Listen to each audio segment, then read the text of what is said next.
फूटा घड़ा। बहुत समय पहले की बात है, किसी गांव में एक किसान रहता था।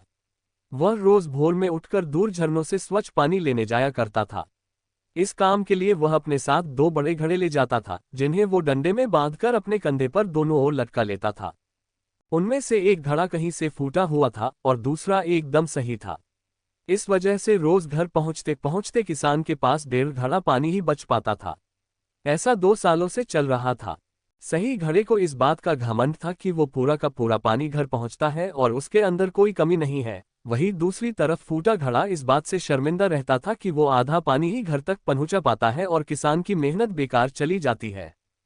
फूटा घड़ा ये सब सोचकर बहुत परेशान रहने लगा और एक दिन उससे रहा नहीं गया। उसने किसान से कहा, मैं खुद पर शर्मिंदा हूं और आपसे क्षमा मांगना चाहता हूं। शायद आप नहीं जानते, पर मैं एक जगह से फूटा हुआ हूं और पिछले 2 सालों से मुझे जितना पानी घर पहुंचाना चाहिए था बस उसका आधा ही पहुंचा पाया हूं। मेरे अंदर ये बहुत बड़ी कमी है और इस वजह से आपकी मेहनत बर्बाद होती रही है। फूटे घड़े ने दुखी होते हुए कहा। किसान को घड़े की बात सुनकर थोड़ा दुख हुआ और वह बोला, कोई बात नहीं, मैं चाहता हूं कि आज लौटते वक्त तुम रास्ते में पड़ने वाले सुंदर फूलों को देखो। घड़े ने वैसा ही किया। वह रास्ते भर सुंदर फूलों को देखता आया। ऐसा करने से उसकी उदासी कुछ दूर हुई, पर घर पहुंचते पहुंचते फिर उसके अंदर से आधा पानी गिर चुका था। वो मायूस हो गया और किसान से क्षमा मांगने लगा। किसान बोला, शायद तुमने ध्यान नहीं दिया, पूरे रास्ते में जितने भी फूल थे वो बस तुम्हारी तरफ ही थे, सही घड़े की तरफ एक भी फूल नहीं था। ऐसा इसलिए क्योंकि मैं हमेशा से तुम्हारे अंदर की कमी को जानता था और मैंने उसका लाभ उठाया। मैंने तुम्हारे तरफ वाले रास्ते पर रंग बिरंगे फूलों के बीज बो दिए थे। तुम रोज थोड़ा थोड़ा करके उन्हें सींचते रहे और पूरे रास्ते को इतना खूबसूरत बना दिया।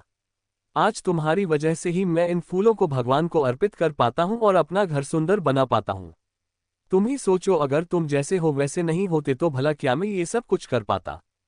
दोस्तों, हम सभी के अंदर कोई ना कोई कमी होती है, पर यही कमियां हमें अनोखा बनाती हैं।